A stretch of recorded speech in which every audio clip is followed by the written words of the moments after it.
hate white people, okay? Because you watch CNN all day long. Did I say that I hate white people? Yeah, you hate white people because I could see it in your face you were causing trouble. Not really starting off on the right foot here, but go off. You're so desperate to return. I should not even return these. This is against store policy. No, it's not. It is. It's not. I just bought those products last week. No, we don't. Person, I know you are. Just you're coming in here. You're having a bad day. Wow, this is how people. This is how they talk to customers in the cosmoprof of King of Prussia. Considering how she began, I'm going to go out on a limb and say she may not speak to all customers like this. I cannot wait to share this. Go ahead. Do you think I care? And I will be showing your manager as well. Go ahead. I sure will. I sure will. God bless you. You need prayer. Now she's got her attention.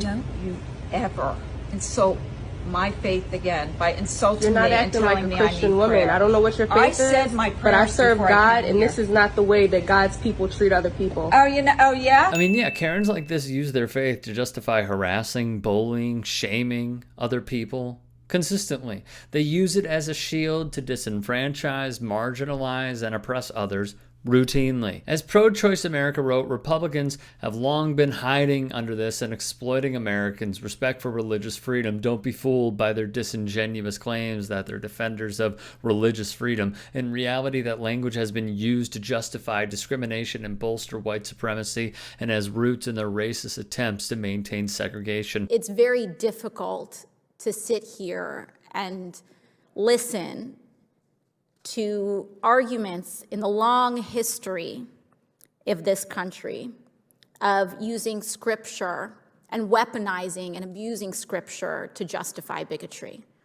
White supremacists have done it. Those who justified slavery did it. Those who fought against integration did it. And we're seeing it today. The Conservative Baptist Network, a major partnership of Southern Baptists across states, which called CRT anti-gospel and divisive and incompatible with efforts to oppose racism. Meanwhile, the far-right Religious Center for Renewing America claims CRT seeks to eliminate the idea that all men are created equal, endowed by their Creator with unalienable rights to life, liberty, and the pursuit of happiness. And in a new book, theologian Dr. Vadi Baukcham argues that CRT falsely creates its own version of original sin, racism, and gives no hope for forgiveness. Their theology proclaims anti-racist education a greater evil than racism itself. Sometimes, especially in this body, I feel as though if Christ himself walked through these doors and said what he said thousands of years ago, that we should love our neighbor and our enemy, that we should welcome the stranger, fight for the least of us, that it is easier for a rich man, it's easier for a camel to go through the eye of a needle than for a rich man to get into a kingdom of heaven, he would be maligned as a radical and rejected from these doors. The authors of this timepiece add, as ministers and leaders of a proudly progressive religious institution, we are dismayed by how people of faith are warping scripture to condemn CRT. CRT, a framework used in some legal scholarship and rarely actually taught at the grade school level, has become a shorthand for any curriculum that attempts to grapple with the effects of racism on American history and society. The theory is not designed to create racial division, force us to treat any group better than another, or make white children hate themselves. The ACLU wrote of our current climate. With increasing frequency, we are seeing individuals and institutions claiming a right to discriminate by refusing to provide services to women and LGBTQ people based on religious objections.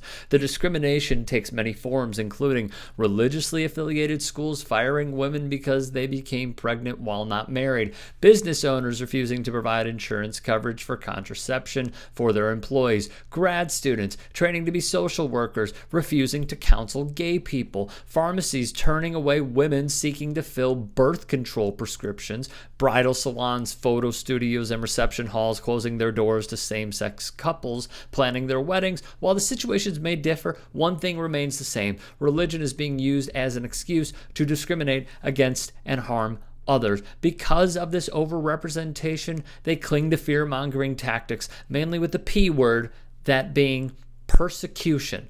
As the Post wrote, when Christians make factually untrue claims that then go on to influence elections, lawmaking, and eventually the lives of people outside the walls of the church, that social contract has been violated. Take this guy, Rep. Ted Yoho. He called Congresswoman Alexandria Ocasio-Cortez a effing B-word, and yet when defending himself and not saying sorry intentionally, he uttered, quote, "I cannot apologize for my passion or for loving my God, my family, and my country." It has become weaponized, as I said previously, to serve as a shield for wrongdoing and lack of accountability. Unfortunately, as we are seeing in Georgia, it continues to grow, with one Senate hopeful using this theme repeatedly on the campaign trail. Here, that means somebody up there had to say, let there be light, that the earth started. And then he had to put someone there on earth. Because remember, Adam was there. Remember, Adam came there, then Eve came. So somebody had to start it out. So that means there had to be a God. Because it didn't just some bomb blew up and it started out. And then I'll tell you something else I heard. Now think about this. Because at one time, science said man came from apes. If that is true, why are there still apes? Think about it. You know, now you're getting too smart for us. No. Think about this. We have an evolution that is, we've gotten so intelligent that if that is true, why are there still apes? And then the conception of a baby. Let me tell you, science can't do that. They're still trying to do it, but it can't because there had to be a God.